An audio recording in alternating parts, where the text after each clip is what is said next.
My wife burst into the house in a rage, screaming, "Why isn't the card working? Mom didn't get your salary." I calmly replied, "Interesting."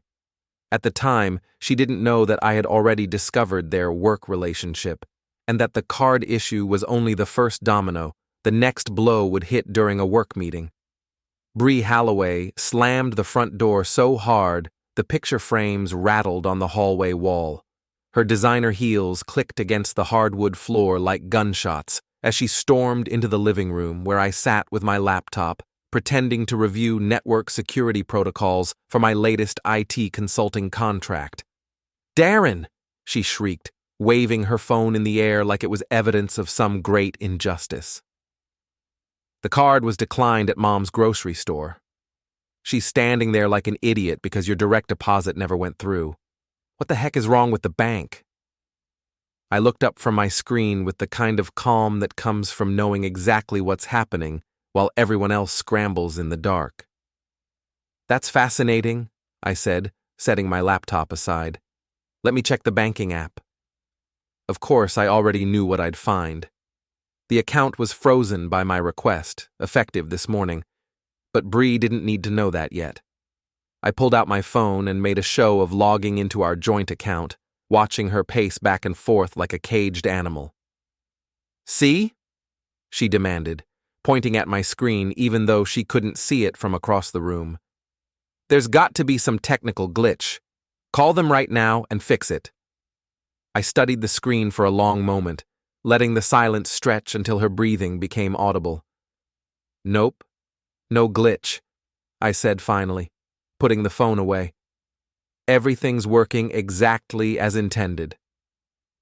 The confusion that crossed her face was almost worth the 3 months of careful planning this moment had required. Almost. "What do you mean, as intended?"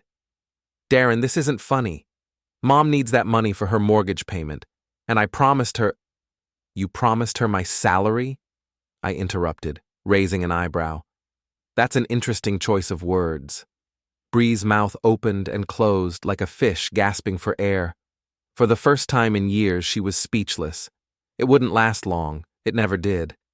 But I savored the moment anyway. A week earlier, I had been doing what any responsible husband does in March, gathering tax documents and organizing our financial records. Bree's laptop was synced to the home network for backup purposes, something she'd forgotten about months ago when I set up our new router. As I pulled files from her machine, I noticed some interesting additions to her usual collection of spreadsheets and project timelines. Shared calendars with her mother, Margaret Cardin. Expense reports listing consulting fees for projects I'd never heard Bree mention.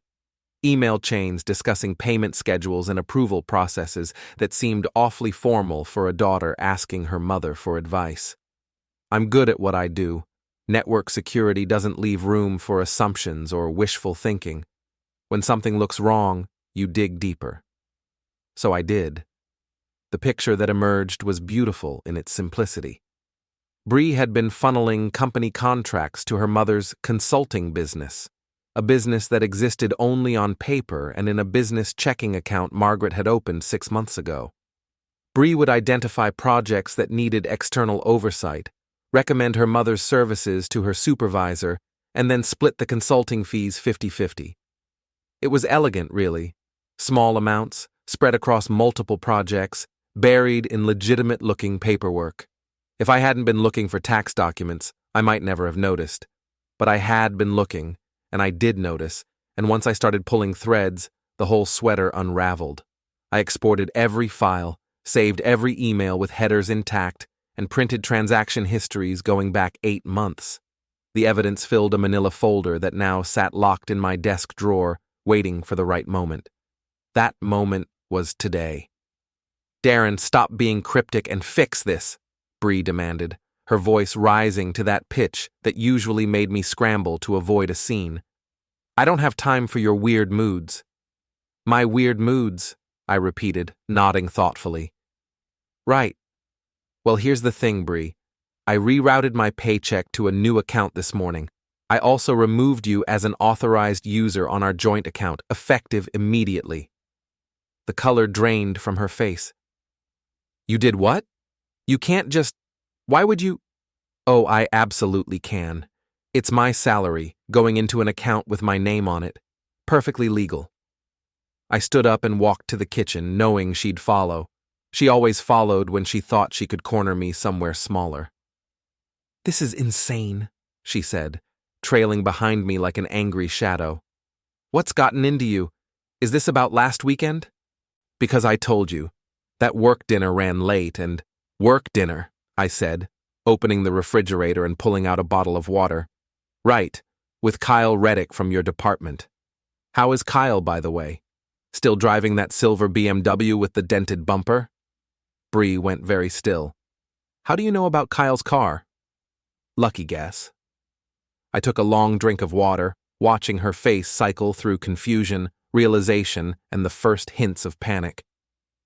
You know what's funny? I scheduled a compliance consultation with your company's HR department for tomorrow. Just a routine thing, making sure all our family's business dealings are properly disclosed. Our business dealings? Darren, what are you talking about? I'm talking about your mother's consulting contracts, the ones you've been approving, the ones that have been generating some very interesting income streams.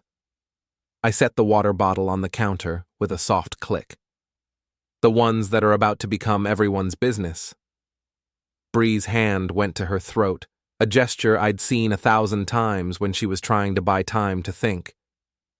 I don't know what you think you found, but… I found everything, I said quietly. Every email, every contract, every payment. I found the shared calendars where you and Margaret coordinate which projects to target. I found the expense reports where you justify bringing in external oversight. I even found the text messages where you laugh about how clueless your supervisor is.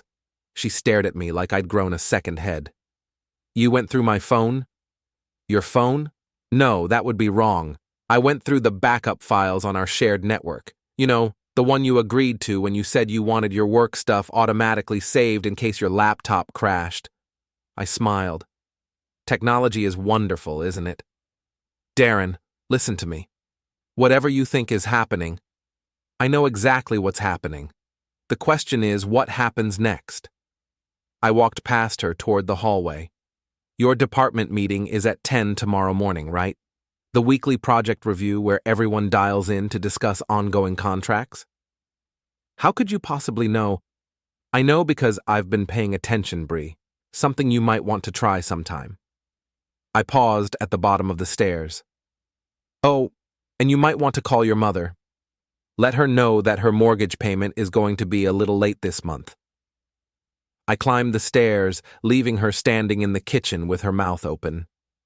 Behind me, I heard her fumble for her phone, probably calling Margaret to warn her that something was wrong. It didn't matter. By tomorrow afternoon, wrong would be the least of their problems. The beauty of a good security plan is that once you set it in motion, it runs itself. I'd already sent the evidence packet to HR, time to arrive at 9:30 tomorrow morning. I'd already filed for divorce, citing financial misuse and undisclosed employment conflicts. I'd already transferred my direct deposit to an account that had only my name on it. The first domino had fallen when Bree walked into that grocery store and her card got declined. Tomorrow, during her department meeting, the second domino would fall. And after that, well, gravity would take care of the rest. I sat down at my desk and opened my laptop. I had work to do, legitimate work that paid legitimate money to support a legitimate life. Something Bree and her mother had apparently forgotten how to do. From downstairs, I could hear Bree's voice rising as she tried to explain the situation to Margaret. The conversation was getting heated, which meant Margaret was asking the kinds of questions that didn't have good answers. Perfect. Let them panic, let them scramble, let them try to figure out how much I knew and how much damage was coming. Tomorrow, they'd find out.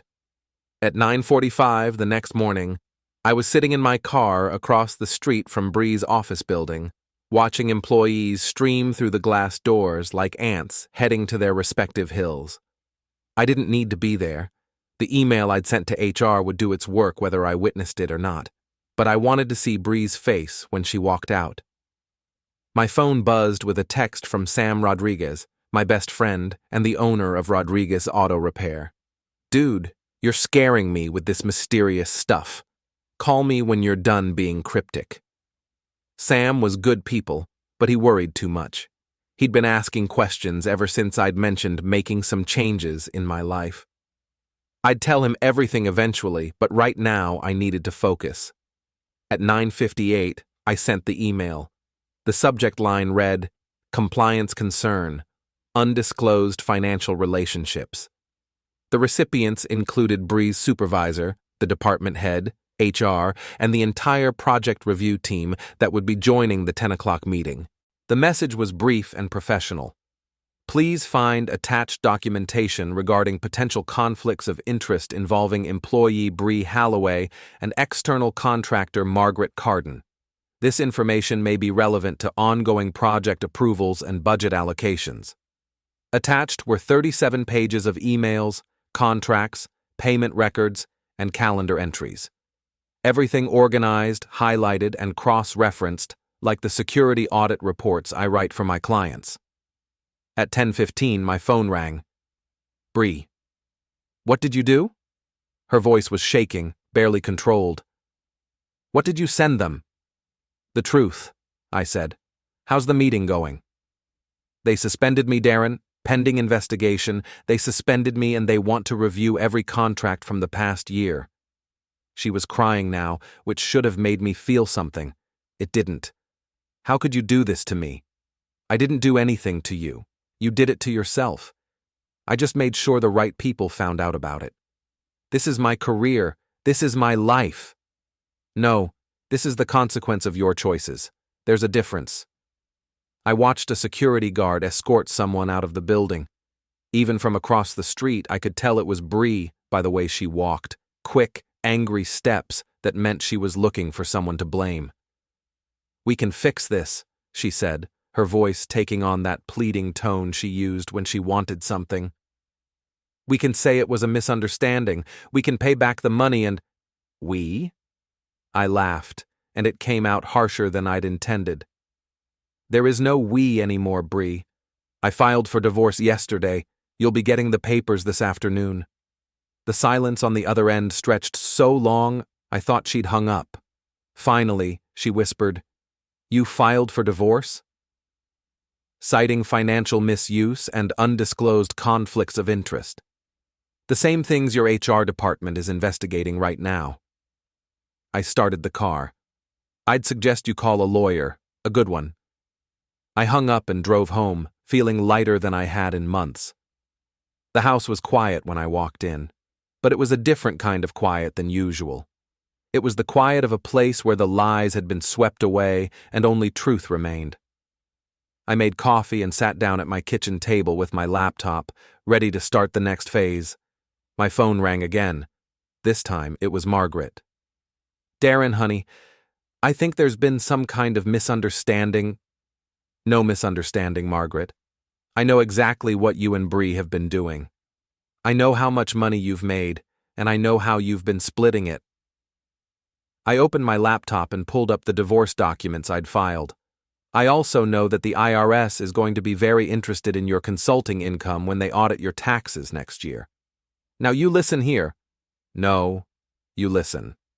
I've been supporting your daughter for 8 years, while she's been stealing from her employer to funnel money to you. That ends today." I scrolled through the evidence file, still amazed by how sloppy they'd been. "You want to know what happens next? Bree loses her job, you lose your consulting contracts, and both of you get to explain to federal investigators why you thought this was a good idea. You can't prove anything." "I can prove everything. I have emails where you discuss which projects to target. I have payment records showing the money trail. I have text messages where Bree jokes about how easy it is to fool her supervisor." I paused, letting that sink in. "I have everything, Margaret. And now, so does everyone else." She hung up on me, which was fine. I hadn't expected her to be reasonable. My phone buzzed with a text from Bree. "I'm coming home. We need to talk." I texted back, "No, you're not. I changed the locks this morning. Your stuff is in boxes on the front porch." Which was true. I'd spent 2 hours before dawn packing her clothes, toiletries, and personal items into neat cardboard boxes. I'd even included a note, "Pending divorce. Enjoy the guest room at your mother's house." 20 minutes later, Bree's car pulled into the driveway. I watched from the living room window as she tried her key, rattled the handle, and then noticed the boxes. She picked up the note, read it, and for a moment I thought she might start crying again. Instead, she started pounding on the door. "Darren, open this door right now. This is my house too." I walked to the door but didn't open it. "Actually, it's not. I bought this house before we got married, and I've been paying the mortgage with money I earned legitimately. You want to live somewhere? Try your mother's place. I hear she's got some extra cash lying around." "You can't just lock me out?" "I can, and I did. Your lawyer can explain your legal options." I turned away from the door. "Assuming you can afford a lawyer after your employer finishes calculating how much you owe them." The pounding continued for another 5 minutes, then stopped. Through the window I watched Bree load the boxes into her car with sharp, angry movements. She kept looking at the house like she was waiting for me to change my mind and let her back in. I didn't. After she drove away, I called Sam. "Okay, now I'm really worried," he said when he answered. "Please tell me you haven't done anything stupid." "Define stupid," I said. "Darren." "Relax. I haven't hurt anyone.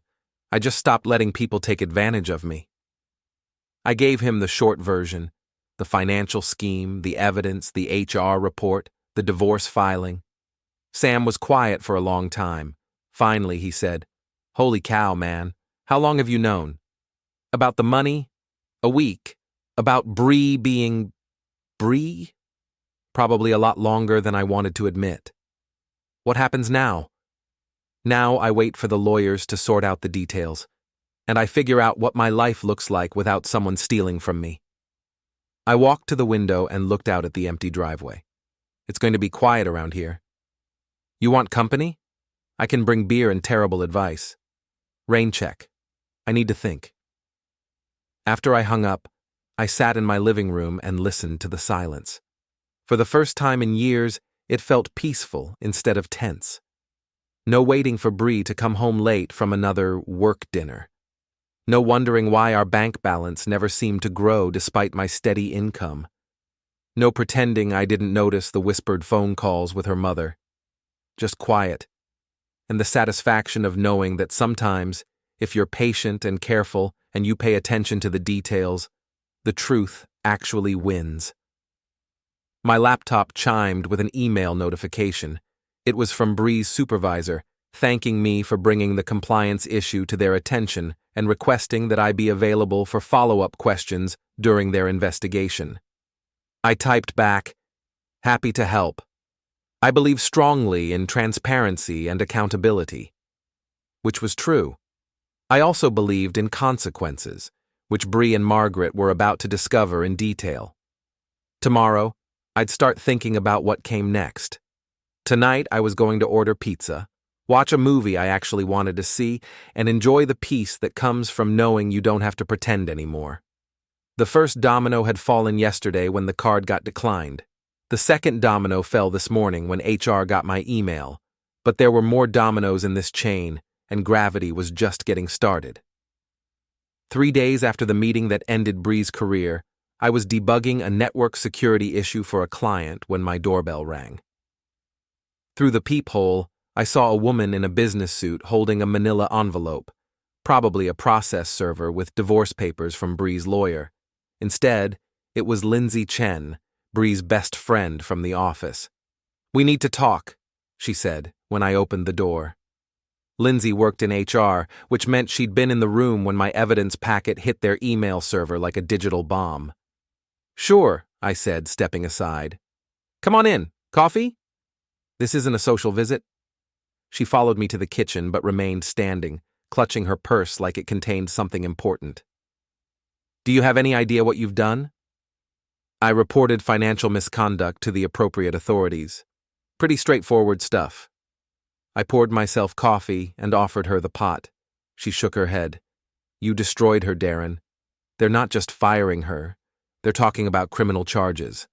The company wants to recover every penny, plus damages. Lindsay's voice was tight with anger. She's my friend. I've known her since college. Then you should have given her better advice about stealing from her employer. She wasn't stealing. It was consulting fees for legitimate work. I set my coffee cup down carefully. Lindsay, you work in HR. You know what legitimate consulting arrangements look like. You also know what happens when employees fail to disclose family business relationships. I pulled out my phone and scrolled to a screenshot I'd saved. Would you like to see the text where Bree calls your supervisor a complete moron who wouldn't notice if we billed him for unicorn rides? Lindsay's face went pale. You're bluffing. I turned the phone around so she could see the screen. She read for a moment, then sank into one of my kitchen chairs. Oh, Bree, she whispered. What were you thinking? She was thinking she was smarter than everyone else. She was thinking she'd never get caught. I sat down across from her. The question is, what were you thinking when you helped her cover it up? I never… Lindsay. I pulled up another screenshot. Email from you to Bree, dated 6 weeks ago.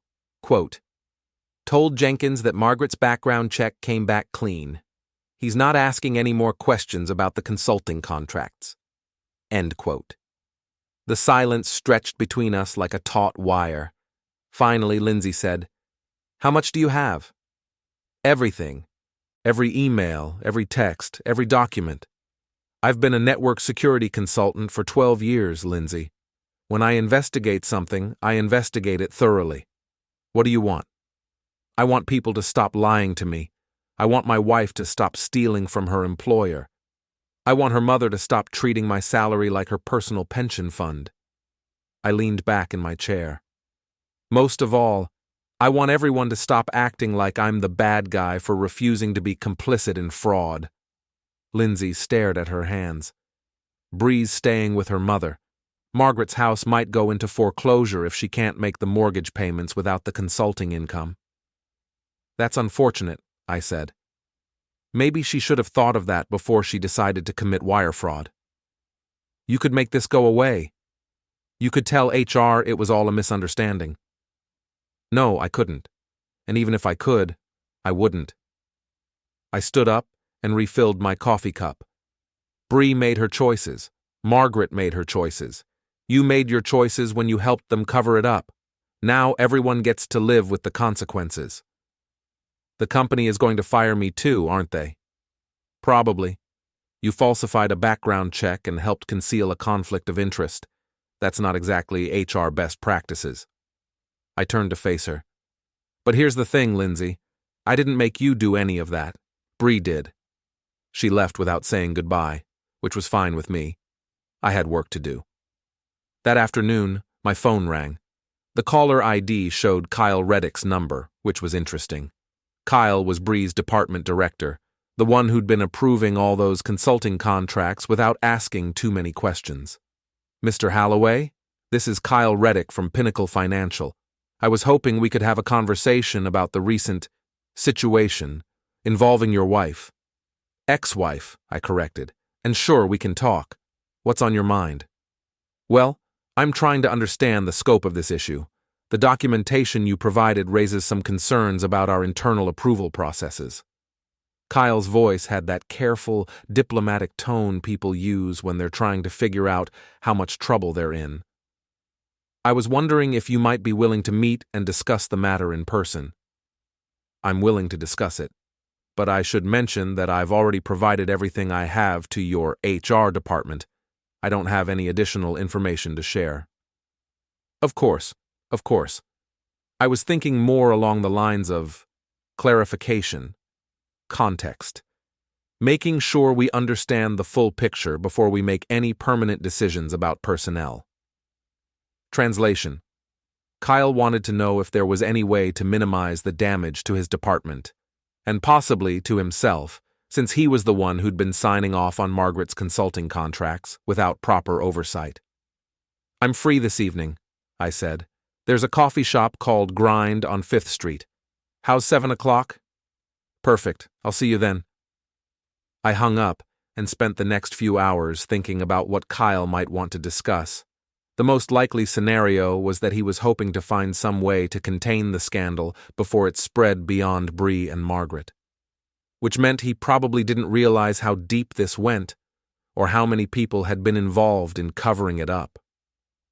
At 7 o'clock, I walked into Grind and spotted Kyle immediately. He was sitting in a corner booth, wearing an expensive suit that probably cost more than I made in a week. Everything about him screamed management track, perfect hair, perfect teeth, perfect tie. The kind of guy who'd never had to worry about money because he'd never lived without it. "Mr. Halloway," he said, standing to shake my hand. "Thank you for meeting with me." "Call me Darren," I said, sliding into the booth across from him. "And you're welcome, though I have to admit, I'm curious about what you want to discuss." Kyle ordered a complicated coffee drink with multiple adjectives. I got black coffee and waited for him to get to the point. "The thing is," he said, stirring sugar into his drink, "this situation with Bree and her mother, it's obviously problematic, but I'm hoping we can find a way to resolve it that doesn't destroy everyone involved." "What kind of resolution did you have in mind?" "Well, if the company could recover the consulting fees, all of them with interest, and if we implemented better oversight procedures going forward," he spread his hands, "maybe we could treat this as a learning experience rather than a criminal matter." I sipped my coffee and studied his face. "That's an interesting proposal. What does Bree think about it?" "She's willing to cooperate. She understands that mistakes were made." "Mistakes?" I nodded slowly. "Is that what we're calling it?" "Look, Darren, I know you're angry. You have every right to be. But destroying Bree's career isn't going to fix your marriage." "My marriage is over. I filed for divorce 3 days ago." I set my coffee cup down. "This isn't about fixing anything, Kyle. It's about accountability." "Accountability is important," he agreed. "But so is proportionality. Bree made some poor choices, but she's not a criminal. She's a good employee who got in over her head. She's a good employee who defrauded your company for 8 months while laughing about how stupid her supervisors were." I pulled out my phone and scrolled to another screenshot. "Would you like to see the email where she refers to you specifically as Kyle the Clueless?" Kyle's face flushed red. "She said that?" "She said a lot of things. Most of them not very flattering." I put the phone away. The point is, this wasn't a mistake or a momentary lapse in judgment. This was a deliberate, ongoing scheme to steal money from your company.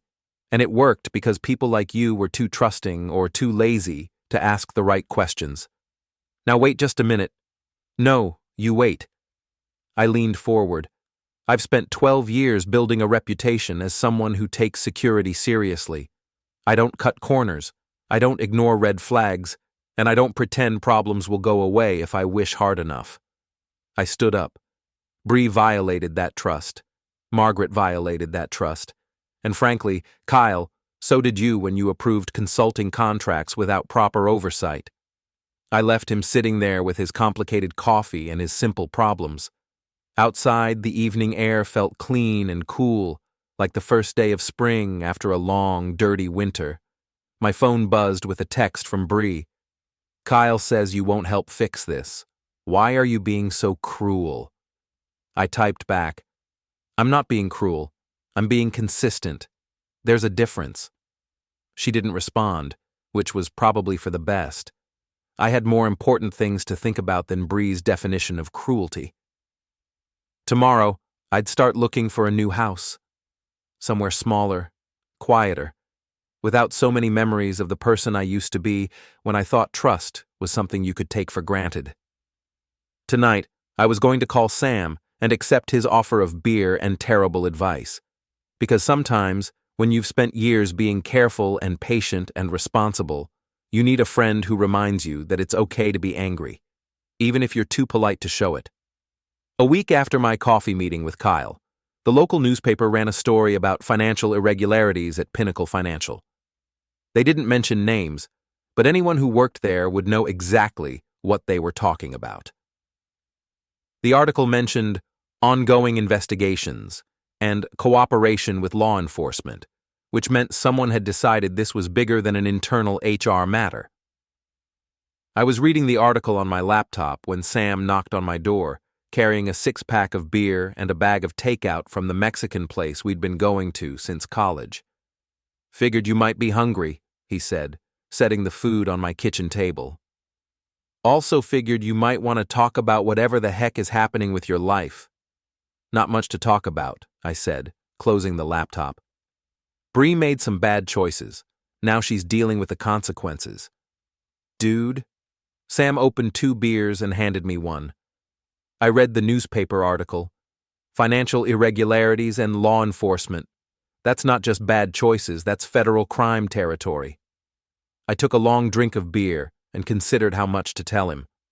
Sam was good people, but he had a tendency to worry about things he couldn't control. On the other hand, he'd been my best friend for 15 years, and he deserved to know why my life had suddenly turned into a crime drama. "Bree and her mother were running a consulting scam," I said finally. "Bree would identify projects that needed external oversight, recommend her mother's fake consulting business, and then they'd split the fees. It went on for 8 months before I found out." Sam stared at me. "How much money are we talking about?" $63,000, plus interest and penalties, probably closer to $80,000 by the time the lawyers finish calculating damages. Holy cow. Sam opened the takeout containers and handed me a plate. No wonder they're talking about criminal charges. That's serious money. "It gets better," I said, spooning rice and beans onto my plate. "Bree's friend Lindsay in HR helped cover it up by falsifying background checks. Kyle, the department director, approved contracts without proper oversight because he was too lazy to ask questions. And Margaret used the money to pay her mortgage, which means she's been living off stolen funds for months." "This is insane," Sam said. "How did you find out?" I told him about the tax documents, the shared network drive, and the evidence file that had taken me 3 days to compile. Sam listened without interrupting, occasionally shaking his head in disbelief. "So what happens now?" he asked when I finished. "Now I wait for the legal system to do its job. The company wants their money back, the feds want to know if this was part of a larger pattern, and Bree's lawyer wants to negotiate a plea deal that keeps her out of prison." "What about you? What do you want?" I thought about that for a moment. I want people to stop lying to me. I want to stop feeling like an idiot for trusting someone who was stealing from me. And I want to move on with my life without having to worry about what other surprises might be hiding in my bank account.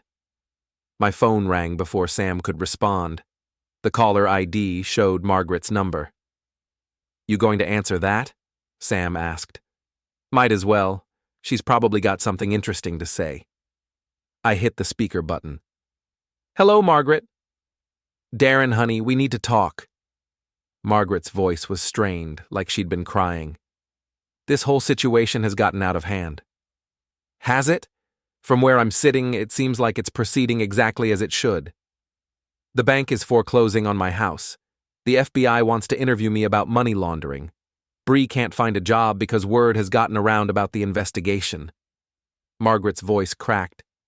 "This has gone far enough." "Money laundering?" I looked at Sam, who raised his eyebrows. "That's a new development. They think I was using the consulting business to hide income from other sources. They want to know if I was washing money for other people." Margaret was definitely crying now. "I never did anything like that. It was just the contracts from Bree's company." "Margaret, I'm going to give you some free advice. Stop talking to me and start talking to your lawyer. Because if the FBI thinks you were laundering money, this conversation is probably being recorded." The line went quiet for a moment. Then Margaret said, "You did this on purpose. You knew this would happen when you sent that evidence to HR. I knew Bree would get fired. I knew you'd lose your consulting contracts. I knew there would be an investigation. I paused. I didn't know the FBI would get involved, but I'm not surprised. When you steal from a financial services company, federal regulators tend to pay attention. We could have worked this out privately. We could have paid the money back. With what money, Margaret? The money you stole? That's not paying it back. That's returning stolen property. I stood up and walked to the window, looking out at the quiet street. Besides, you had 8 months to work this out privately. You chose to keep stealing instead. I'm going to lose everything. Yes, you probably are. That's what happens when you commit federal crimes. I sat back down. Maybe you should have thought of that before you decided my salary was your retirement fund. Margaret hung up on me, which seemed to be a pattern with Bree's family. Money laundering, Sam said, shaking his head. How does this keep getting worse? It gets worse because once you start digging into financial crimes, you usually find more crimes hiding underneath. I opened another beer. Margaret probably wasn't laundering money for other people, but she was definitely structuring the consulting payments to avoid reporting requirements. That's a federal crime all by itself. Structuring? Keeping individual payments under $10,000, so the bank doesn't have to report them to the Treasury Department. It's a common way to hide income, but it's also a good way to get the attention of federal investigators. Sam was quiet for a moment, processing the implications. Dude, your wife and her mother are going to prison. Ex-wife. And yeah, probably. I took a bite of my food, surprised to discover I was actually hungry. The question is how long and whether they're going to take anyone else down with them. Anyone else like who? Like Kyle, who approved all those contracts without proper oversight. Like Lindsay, who falsified background checks. Like whoever else at Pinnacle Financial knew what was happening and chose to look the other way. My phone buzzed with a text from Bree. Mom says you won't help us. Please, Darren, I'm begging you. Make this stop. I showed the text to Sam, who read it and shook his head. What are you going to tell her? Nothing. There's nothing to say. I put the phone away without responding. I can't make this stop, Sam. Even if I wanted to, which I don't, it's out of my hands now. The FBI doesn't care what I want. They care about federal crimes and the people who commit them. We finished dinner in comfortable silence, watching the sun set through my kitchen window. For the first time in months, I felt like I could breathe without worrying about what crisis was waiting around the corner. You know what's funny? I said, as Sam helped me clean up the takeout containers. What? A month ago, I thought my biggest problem was that Bree was spending too much money on clothes. I thought we were just having normal marriage troubles, communication issues, different priorities, that kind of thing. I rinsed the plates and loaded them into the dishwasher. I never imagined she was running a criminal enterprise out of our home office. Criminal enterprise. Listen to you, sounding like a federal prosecutor. I've been reading a lot of legal documents lately. The vocabulary rubs off. I closed the dishwasher and leaned against the counter. The weird thing is, I'm not even angry anymore. I was furious for about a week, but now I'm just tired. Tired of being surprised by people I thought I knew. That's probably healthy, Sam said. Anger is exhausting. Better to channel that energy into something productive. Like what? Like figuring out what you want your life to look like now that you don't have to worry about supporting a criminal conspiracy. I laughed, which felt good. When you put it that way, it sounds almost liberating. Isn't it? I thought about that as Sam gathered up the empty beer bottles. Maybe it was liberating. Maybe the best thing Bree had ever done for me was getting caught.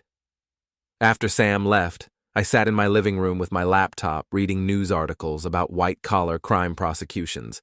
The average sentence for wire fraud was 2 to 3 years. Money laundering could add another 5 years. Conspiracy charges could add even more. Bree and Margaret weren't just looking at losing their jobs and their house. They were looking at federal prison time, followed by years of probation and restitution payments. I closed the laptop and went to bed, sleeping better than I had in months. Tomorrow, I'd start looking at houses in other neighborhoods, somewhere without so many memories of the person I used to be when I thought marriage meant partnership instead of complicity. Tonight, I was going to enjoy the quiet satisfaction of knowing that sometimes, when you pay attention to the details and you're willing to act on what you find, justice actually happens. Even if it takes the FBI to make it stick. 2 weeks after Margaret's panicked phone call, I was installing new security software for a client when my doorbell rang. Through the peephole, I saw a man in a dark suit holding a badge. FBI. Special Agent David Torres introduced himself and asked if he could come in to discuss the Pinnacle Financial investigation. I offered him coffee, which he declined, and we sat in my living room while he explained why he was there. "We're trying to understand the scope of the financial irregularities at Pinnacle," he said, pulling out a notebook. "Your evidence packet was very thorough, but we have some follow-up questions about the timeline and the people involved." "I'm happy to help," I said, "though I should mention that everything I know is already in that packet. I'm not an insider. I just happened to find the right files at the right time." Agent Torres nodded. "We understand that. But sometimes an outside perspective can help us see patterns that aren't obvious to people who work within the system." He flipped through his notebook. "For instance, you mentioned in your initial report that you suspected this had been going on for longer than 8 months. What made you think that?" "The sophistication of the setup. Bree and Margaret had systems in place, shared calendars, coded language in their emails, specific procedures for structuring payments. That kind of coordination doesn't happen overnight." I got up and retrieved my own copy of the evidence file from my desk. Also, some of the early emails reference previous arrangements and lessons learned, which suggests they'd done this before. With other companies? That's what I assumed. But you'd have to ask them to be sure. Agent Torres made notes while I walked him through the evidence file, explaining how I'd discovered each piece and what it meant in context. He was particularly interested in the text messages between Bree and Margaret, which contained several references to keeping Kyle happy and managing Lindsay's questions. "It sounds like they had help," he said. "They definitely had help. The question is whether Kyle and Lindsay were active participants or just useful idiots." I showed him the email where Bree called Kyle clueless and Lindsay easy to manipulate. Based on these communications, I'd say they were being used rather than conspiring. That's consistent with what we've found in our interviews. Kyle Reddick appears to have been negligent rather than criminal. Lindsay Chen falsified documents, but she seems to have believed she was helping a friend rather than covering up fraud. What about Margaret? Any luck tracking down her other consulting arrangements? Agent Torres smiled grimly. Margaret Cardin has been running variations of this scam for 3 years. Pinnacle Financial was her 4th target. She'd identify companies with loose oversight procedures, then use a family member or close friend to get consulting contracts approved. He flipped to another page in his notebook. The total amount across all 4 companies is just over $200,000. I whistled softly. That's serious money. That's federal prison money. Margaret is looking at wire fraud, money laundering, conspiracy, and tax evasion. Even with a plea deal, she's probably going away for 5 to 7 years. What about Bree? Your ex-wife is in a complicated position. She was clearly involved in the Pinnacle scheme, but we don't have evidence that she knew about Margaret's other operations. Agent Torres closed his notebook.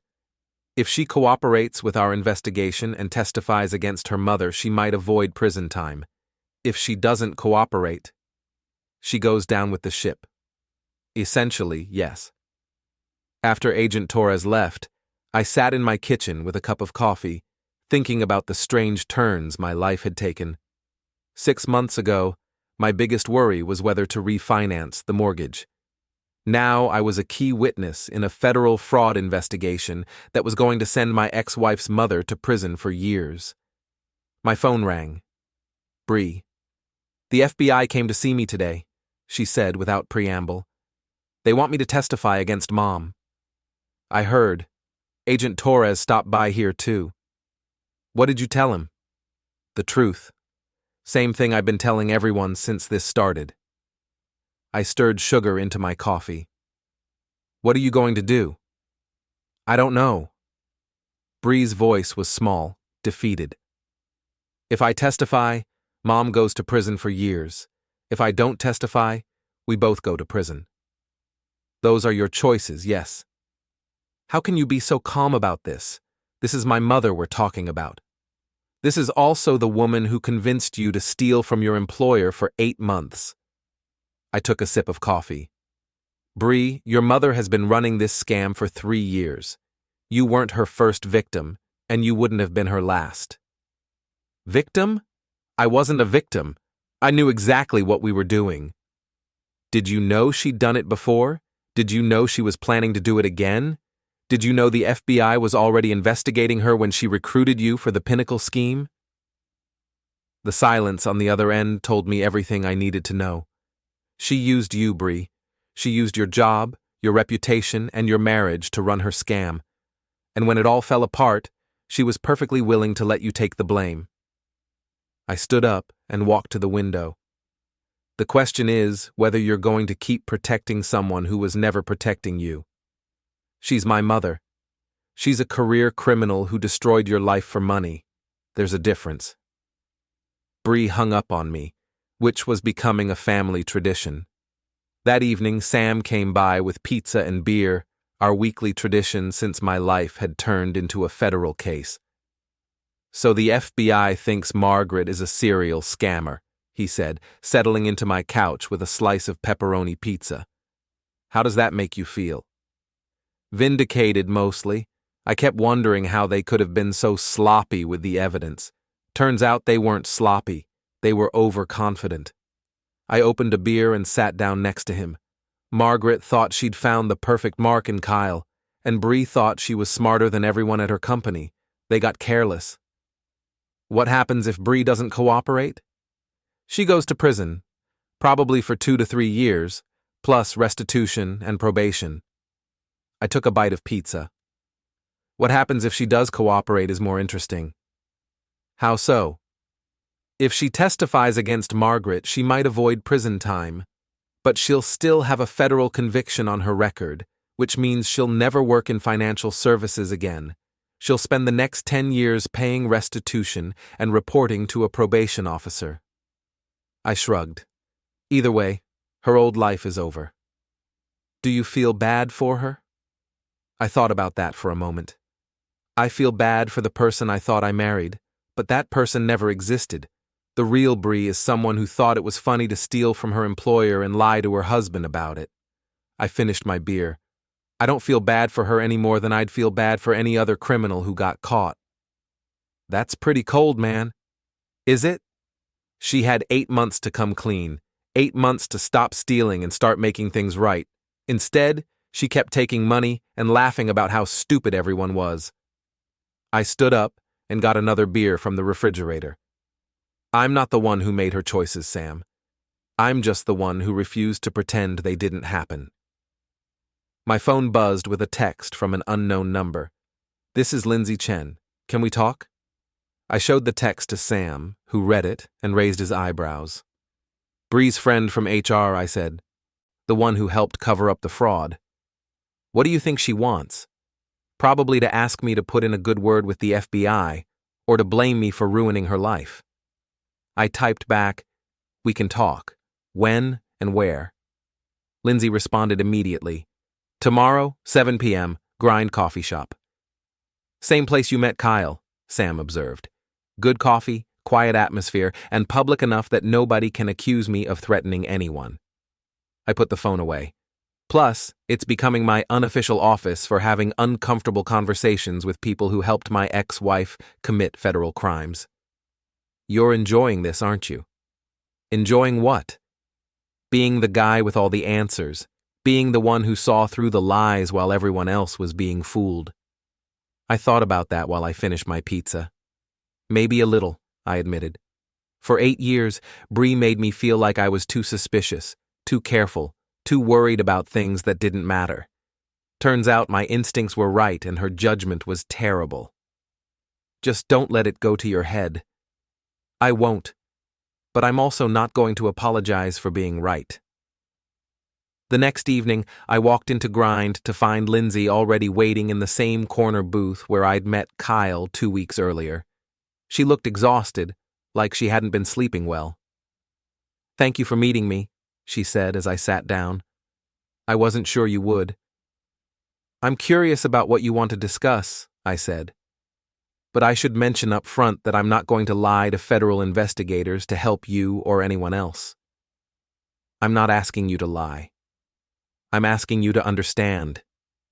Lindsay wrapped her hands around her coffee cup like she was trying to warm herself. Bree was my friend. When she asked me to help with her mother's background check, I thought I was doing a favor for someone I cared about. "You falsified federal documents to help someone commit fraud." "I expedited a background check to help a friend's mother get consulting work." Lindsay's voice rose, then dropped back to a whisper. "I didn't know it was fraud. I didn't know Margaret was lying about her qualifications." "You didn't ask any questions either. You just did what Bree wanted because it was easier than doing your job properly." I signaled the waitress for coffee. "Lindsay, I've read your emails. You knew something was wrong. You chose to ignore it." "I made a mistake." "You made a choice. There's a difference." The waitress brought my coffee, and I waited for her to leave before continuing. "The mistake was trusting Bree. The choice was helping her cover it up when you started having doubts." Lindsay stared into her coffee cup. "The FBI says I might avoid criminal charges if I cooperate fully and accept responsibility for my actions." "That sounds like a good deal. Are you going to take it?" "I don't know. Cooperating means testifying against Bree. She's my oldest friend. She's also someone who used your friendship to commit federal crimes, someone who put your career and your freedom at risk because she wanted to make easy money." I leaned forward. "Lindsay, Bree didn't think twice about throwing you under the bus when this investigation started. Why are you still protecting her?"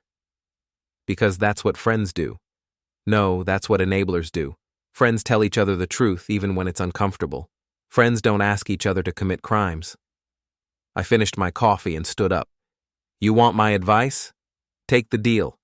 Testify truthfully about what happened, and find better friends." I left her sitting there with her loyalty and her federal charges, wondering which one was going to cost her more in the long run.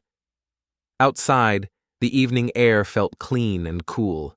In 3 weeks, I'd be moving to a new house across town. Smaller, quieter, with no memories of the person I used to be when I thought trust was something you could take for granted. Tomorrow, I'd start the next phase of my life. Tonight, I was going to go home and enjoy the peace that comes from knowing you don't have to pretend anymore. The dominoes were still falling, but I was no longer standing where they could hit me. 6 weeks after my conversation with Lindsay, I was packing books in my home office when the phone rang. Agent Torres. "Thought you'd want to know," he said. "Margaret Cardin pled guilty this morning. 7 years federal prison, full restitution to all 4 companies, and forfeiture of all assets." "What about Bree?" "She took the cooperation deal, testified against her mother yesterday, pled guilty to conspiracy and wire fraud, got 3 years probation and joint responsibility for restitution." Agent Torres paused. "She'll never work in financial services again, but she avoided prison time." "And Lindsay?" "Cooperation deal, 2 years probation fine and termination from Pinnacle Financial. She'll probably have to find a new career too. HR departments don't like hiring people with federal convictions." I set down the box of books I'd been packing. "What about Kyle?" "No charges were filed. Negligent supervision isn't a criminal offense, but it can seriously damage a career. Pinnacle Financial dismissed him with cause, meaning there's no severance and no references. He'll likely have to switch fields, possibly into something like insurance sales." After Agent Torres hung up, I sat in my empty office and thought about the strange mathematics of justice. Margaret got 7 years for running a multi-company fraud scheme. Bree got probation for helping her. Lindsay got probation for enabling them. Kyle got fired for being incompetent. Everyone got exactly what they deserved, which was more satisfying than I'd expected. My doorbell rang. Through the peephole, I saw Bree standing on my front porch, holding an envelope. I hadn't seen her since the day I changed the locks 6 weeks ago. "I know you don't want to talk to me," she said when I opened the door. "But I have something for you." She looked terrible. Thin, pale, with dark circles under her eyes. The expensive clothes and perfect makeup were gone, replaced by jeans and a sweater that had seen better days. "What is it?" I asked, not inviting her in. "Restitution payment schedule. My lawyer worked out an arrangement with Pinnacle Financial and the other companies." She handed me the envelope. "I thought you should know how much this is going to cost us." "Cost me, you mean? We're divorced, remember? The house is still jointly owned until the final decree. My restitution obligations are considered marital debt." Bree's voice was flat, emotionless. "Your lawyer should have explained that." I opened the envelope and scanned the documents inside. $87,000 in restitution, payable over 10 years at 8% interest. Total payments of approximately $120,000. "My lawyer did explain it," I said. "He also explained that I can petition the court to assign the entire debt to you as part of the divorce settlement." "With what money? I'm unemployed, Darren. I can't even get a job at a bank because of my conviction record." "That's unfortunate. Maybe you should have thought of that before you decided to commit federal crimes." Bree stared at me for a long moment. "You really hate me, don't you?" "No," I said, and realized I meant it. "I don't hate you, Bree. I just don't know you. The person I married wouldn't have stolen from her employer. The person I married wouldn't have lied to her husband for 8 months. The person I married wouldn't have dragged her friends into a criminal conspiracy." I folded the restitution documents and put them back in the envelope. "I don't hate you. I'm just disappointed that you were never the person I thought you were. I made mistakes. You made choices. Every day for 8 months you chose to keep stealing. You chose to keep lying. You chose to put my financial security at risk so you and your mother could make easy money." I stepped back from the door. "Those weren't mistakes, Bree. They were decisions. What am I supposed to do now? Where am I supposed to go?" "I don't know. That's not my problem anymore." I started to close the door, then paused. "But if you want some advice, stop thinking of yourself as a victim.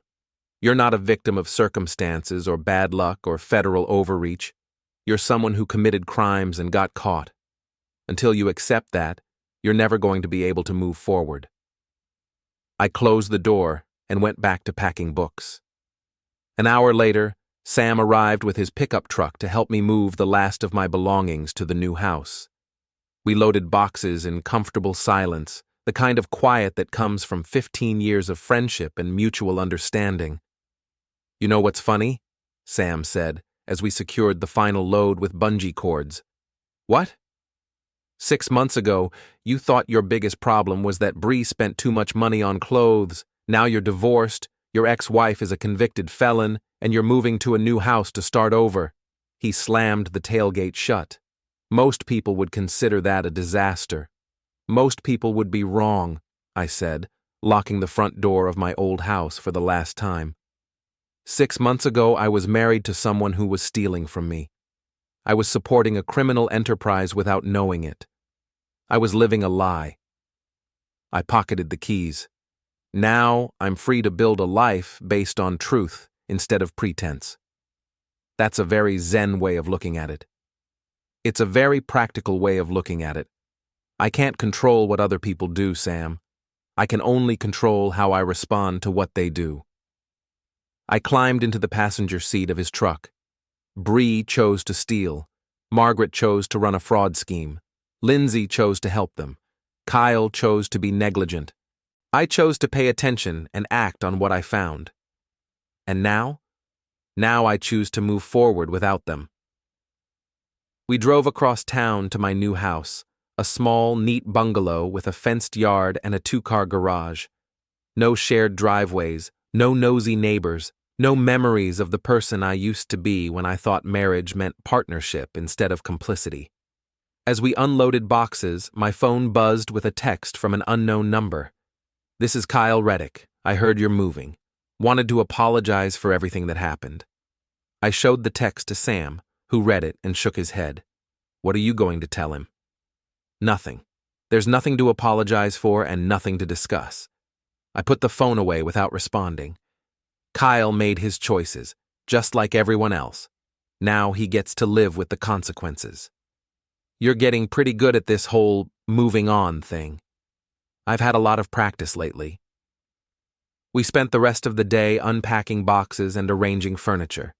By evening, the new house was starting to feel like home, clean, quiet, and free of complications I hadn't created for myself. As Sam was leaving, he paused at the front door. "You know, for someone whose life just imploded, you seem pretty happy." "My life didn't implode," I said. "My lies imploded. There's a difference." After Sam left, I sat on my new couch in my new living room, drinking a beer and thinking about the strange journey that had brought me here. 6 months ago, I'd been a married man with a stable life and a shared future. Tonight, I was a divorced man with a federal case number and a restitution payment schedule. I'd never been happier. My phone rang one last time. Agent Torres. "Just wanted to let you know, the case is officially closed. Margaret starts her sentence next month, Bree starts probation next week, and Pinnacle Financial has implemented new oversight procedures for all consulting contracts." "What about the other companies Margaret defrauded?" "Similar outcomes. Full restitution, improved procedures, and a very expensive lesson about the importance of proper background checks." Agent Torres paused. "I wanted to thank you, Mr. Halloway. Your evidence packet made this case possible. Without your attention to detail, Margaret would probably still be running her scam." "Just doing my civic duty. Not everyone would have seen what you saw. Not everyone would have acted on it." Agent Torres cleared his throat. "For what it's worth, I think you handled this exactly right." After he hung up, I finished my beer and went to bed in my new bedroom, sleeping better than I had in years.